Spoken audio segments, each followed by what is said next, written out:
Hello guys, तो हम लोग आ गए एक नए वीडियो पे और आज हम लोग देखने वाले हैं बिहार बोर्ड क्लास 12th के फिजिक्स के बहुत इंपॉर्टेंट सब्जेक्टिव क्वेश्चन। और मैं बता दूं कि आज का क्लास बहुत ही इंपॉर्टेंट होने वाला है, क्योंकि आज के क्लास से 3 से 4 क्वेश्चन तो एग्जाम में रहेंगे ही रहेंगे। अगर आपका भी सपना है कि एग्जाम में एक भी क्वेश्चन गलत ना हो और आप एग्जाम में बहुत ही बेहतरीन करें, चाहे वो फिजिक्स हो या केमिस्ट्री हो या हिंदी हो या बायोलॉजी है या अंग्रेजी है, आप किसी भी सब्जेक्ट में बेस्ट करना चाहते हैं तो बस अभी मेरे चैनल को सब्सक्राइब कर लीजिए और जितने भी वीडियो अपलोड किए जा रहे हैं उसको बारीकी से आप डेली के डेली देखते हुए चलते हैं तो मैं निश्चित कहता हूं कि आप आसानी से 400 प्लस ला लेंगे और एक भी क्वेश्चन ऐसा नहीं होगा जो कि मेरे पढ़ाए हुए से बाहर से होगा। तो चलिए मैं वीडियो को स्टार्ट करता हूं और एक एक क्वेश्चन समझते हुए चलते हैं लोग। लेकिन इसके पहले मैं बता दूं कि बहुत सारा क्वेश्चन जो है ये पिछले वीडियो मैंने आप लोग को पढ़ाया था, जो कि वो भी बहुत ज़्यादा इंपॉर्टेंट है। देखिए, पिछले वीडियो में बताया था कि प्रकाश के परिवर्तन किसे कहते हैं और प्रकाश के परिवर्तन के नियम क्या हैं। इसके बाद में आप लोग को पढ़ाया था क्या पूर्ण आंतरिक परिवर्तन से आप क्या समझते हैं, ये भी डिटेल में आप लोगों को बताया था। और इसके बाद बताया था कि पूर्ण आंतरिक परिवर्तन के लिए शर्त क्या है, ये भी डिटेल आप लोगों को बताया था। इसके बाद में बताया था कि प्रकाश वर्ष क्या होता है, इसके बारे में भी हम लोग डिटेल पढ़ चुके हैं। और जस्ट बाद हम लोगों ने क्या देखा था कि विद्युत द्विध्रुव आघूर्ण क्या है और इसका एसआई मात्रक बताइए। और कई बार ये एग्जाम में क्वेश्चन पूछा गया है, इसकी कोई गारंटी नहीं है। अगला, विद्युत फ्लक्स क्या है, इसका मात्रक लिखें। ये भी क्वेश्चन कई बार एग्जाम में पूछा गया है। अगला, ये भी क्वेश्चन मैं आप लोग को बताया था समविभव पृष्ठ और तल क्या है। आज जो हम लोग पढ़ने वाले हैं जिसका नाम क्या है, दिक्पात कोण क्या है, और ये बहुत ज़्यादा इंपॉर्टेंट है। एक भी वैसा क्वेश्चन आप लोग को नहीं बताएगा जाएगा जो कि टाइम पास हो। मैं वही क्वेश्चन आप लोगों के लिए लाया हूं जिससे आप एग्जाम में बहुत ही बेहतरीन कर सकते हैं और उतना बेहतर रिजल्ट लाने वाले हैं जितना आप खुद से वादा नहीं करते हैं। चलिए, तो मैं वीडियो को स्टार्ट करता हूं और एक एक करके समझते हुए चलते हैं लोग। तो देखिए, पहला क्वेश्चन क्या दे रखा है कि दिक्पात कोण क्या है। तो मैं बता दूं कि किसी स्थान पर चुंबकीय यामुयोत्तर के बीच बने न्यून कोण को ही क्या कहते हैं, दिक्पात कोण। देखिए, कोई भी किसी भी स्थान पर जो चुंबकीय यामुयोत्तर होते हैं ना, उनके बीच जैसे में देखिए क्या है, जब हम चुंबक को किसी स्वतंत्र अवस्था में लटका देते हैं तो इसके बीच जो कोण बनता है ना, उसी को हम लोग क्या कहते हैं, दिक्पात कोण के नाम से क्या करते हैं, जानते हैं। और मैं बता दूं कि आप लोगों ने ये चैप्टर पढ़ा होगा मैग्नेटिज्म, तो उसमें आप लोगों ने दिक्पात को जरूर पढ़ा होगा। तो बस आप लोगों को परिभाषा याद रखना और कोई टॉप लेवल का परिभाषा नहीं है, याद रखना है किसी स्थान पर चुंबकीय यामुयोत्तर के बीच बने कोण को ही हम लोग क्या कहते हैं, दिक्पात कोण कहते हैं। और हमें उम्मीद है कि ये 2025 के एग्जाम में आ रहा है, इसलिए प्लीज आप इसको इग्नोर नहीं करेंगे और बारीकी से इसको पढ़ते हुए एग्जाम में जाएंगे तो बहुत ही बेहतरीन करने वाले हैं। इसलिए आप लोग पढ़ते चलिए और बेहतरीन करते चलिए। अगले क्वेश्चन पे आ जाते हैं लोग। देखिए क्या दे रखा है। अगला क्वेश्चन है कि लेंज के नियम किसे कहते हैं। तो मैं बता दूं कि सन 1834 ईस्वी में जर्मनी के एक भौतिक वैज्ञानिक फ्रेडरिक लेंज ने एक नियम बनाया था जिसे हम लोग क्या कहते हैं, लेंज का नियम कहते हैं। और लेंज के नियम का परिभाषा मैं अगले वीडियो में लाऊंगा, क्योंकि देखिए लेंज के नियम को मैं डिटेल पढ़ाने वाला हूं। क्योंकि लेंज के नियम से हर साल एक क्वेश्चन तो पक्का रहता ही रहता है, चाहे वो ऑब्जेक्टिव रहे या थ्योरी रहे। लेकिन अगर 2 नंबर में क्वेश्चन आता है तो आप लोग ऐसे भी लिख सकते हैं कि 1834 में जर्मनी के एक भौतिक वैज्ञानिक फ्रेडरिक लेंज ने एक नियमन किया था जिसे हम लोग क्या कहते हैं, लेंज का नियम कहते हैं। और ये बहुत ज़्यादा इंपॉर्टेंट है और ये एग्जाम में लगभग 2009 से अगर पेपर उठा के देख लिया जाए ना, तो कम से कम 5 से 6 बार तो ये क्वेश्चन रिपीट हुआ ही हुआ है। इसलिए आप इसको बहुत ध्यान से पढ़ लीजिएगा, क्योंकि देखिए जो भी मैं क्वेश्चन ला रहा हूँ ये सब के सब इंपॉर्टेंट है, एक भी फालतू का क्वेश्चन नहीं है। अगला क्वेश्चन बहुत ज़्यादा इंपॉर्टेंट है और ये कई बार पूछा गया है और मैं बोल रहा हूँ ना कि 2025 में आएगा, तो 100% इसको नोट डाउन कर लीजिएगा कि ये 2025 में आ रहा है और ये बहुत इंपॉर्टेंट है, बहुत ज़्यादा इंपॉर्टेंट। क्वेश्चन क्या दे रखा है, आइए हम लोग देख लेते हैं। क्वेश्चन है कि क्रांति कोण क्या है। तो देखिए क्या है, वह आपतन कोण जिसके लिए अपवर्तन कोण का मान कितना डिग्री हो, 90 डिग्री हो, उसे क्रांति कोण कहते हैं।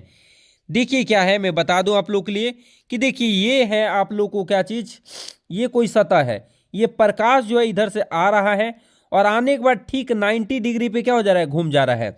कितने डिग्री पे, 90 डिग्री पे इसका अपवर्तन हो जा रहा है। तो यहाँ पे कितने डिग्री लंब के बीच में देखिए कितने डिग्री कोण बने हैं, 90 डिग्री। इसी को हम लोग क्या कहते हैं, इसी को क्रांति कोण के नाम से क्या करते हैं, जानते हैं।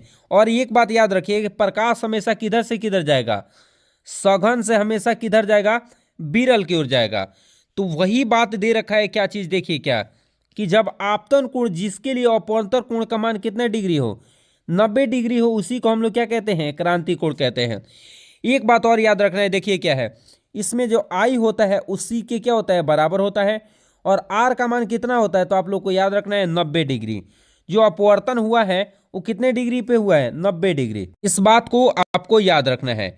अगला देखिए क्या है, स्नेल का नियम आप लोगों ने पढ़ा होगा। जब अपवर्तन का नियम आप लोगों ने पढ़ा होगा तो अपवर्तन का दूसरा नियम ही स्नेल का नियम है। तो स्नेल का नियम क्या कहता है कि n2 साइन आई, मतलब प्रकाश किधर से जा रहा है, n2 से, तो n2 साइन आई बराबर क्या, n1 साइन आर। अब देखिए मैंने क्या किया है कि साइन आर को मैं इधर लाऊंगा तो बट्टा में ही जाएगा, और n2 को इधर लाया जाएगा तो ये बट्टा में जाएगा। मैंने किया क्या है कि n2 को बराबर को उधर भेजा है इसलिए बट्टा में आया है, और साइन आर को इधर भेजेंगे तो ये बट्टा में जाएगा। आप समझ पाए हैं। तो ये ऐसा बना हुआ है, या हम लोग ऐसे देखिए क्या है, आई जो है किसके बराबर है, सी के बराबर है। तो मैं आई को हटा के क्या लिख दिया, यहाँ पे आई को रिप्लेस करके मैंने सी लिख दिया। और बट्टा में आर का मान कितना दे रखा है, मैंने अभी दिखाया था कि आर का मान कितना दे रखा है। देखिए आर का मान 90 डिग्री है और आई सी के बराबर है।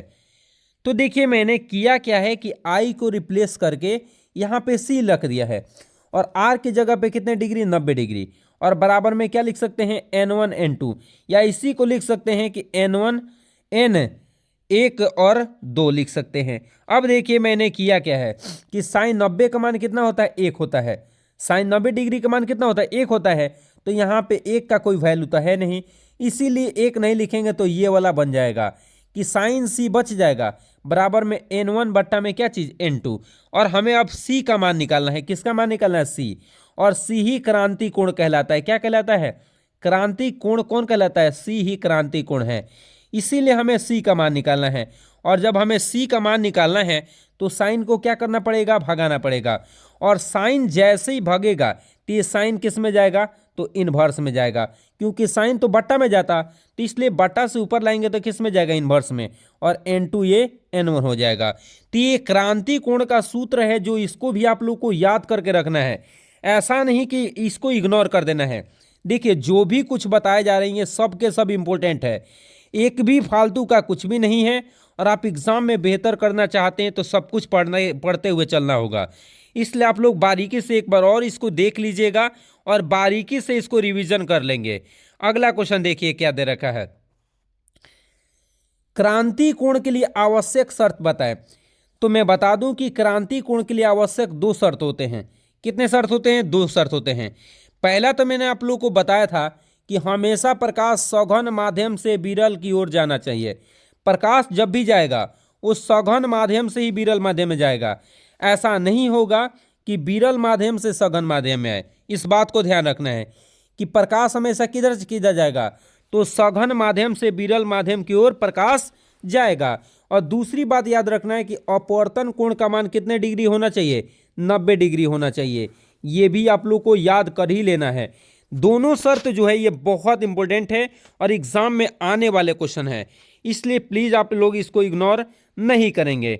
अगला क्वेश्चन देख लेते हैं कि क्या दे रखा है, प्रकाशीय तंतु क्या है, इसका उपयोग बताएं। तो देखिए क्या होता है, प्रकाशीय तंतु विभिन्न प्रकार के संकेतों को लंबी दूरी तक, देखिए कहां तक भेजता है, लंबी दूरियों तक एक स्थान से दूसरे स्थान तक बिना किसी संकेत हास के पहुंचाने में प्रयुक्त होता है। देखिए प्रकाशीय तंतु क्या होता है, ये सूचना को एक स्थान से दूसरे स्थान तक भेजने में क्या करता है, मदद करता है, जिसमें थोड़ा सा भी कोई हास नहीं होता है। इसी को हम लोग क्या कहते हैं, प्रकाशीय तंतु कहते हैं। और ये बहुत ज़्यादा इंपॉर्टेंट है और ये कई बार एग्जाम में पूछा गया है, जिसका हद हिसाब नहीं है। और देखिए इसका उपयोग हम बता दें, तो इसका उपयोग बहुत लंबी दूरियों के लिए अत्यधिक दक्षता प्राप्त करने में किया जाता है, सजावटी लैंपों में किया जाता है और हजारों प्रकार के संकेतों को एक साथ एक ही केबल में भेजने में क्या किया जाता है। तो ये भी बहुत ज़्यादा इंपॉर्टेंट है, समझ रहे हैं ना। तो जो भी मैं बता रहा हूँ ये सब के सब इंपॉर्टेंट हैं और एग्जाम में पूछे जाने वाले हैं। तो बस आप पढ़ते रहिए और अभी तक आप मेरे चैनल को सब्सक्राइब नहीं किए हैं तो प्लीज़ आप लोग चैनल को सब्सक्राइब कर लेंगे और जितने भी वीडियो अपलोड किए जा रहे हैं उसको बारीकी से पढ़ते हुए चलेंगे तो आप बहुत ही बेहतरीन करेंगे। तो चलिए मिलते हैं लोग अगले वीडियो में, तब तक के लिए जय हिंद।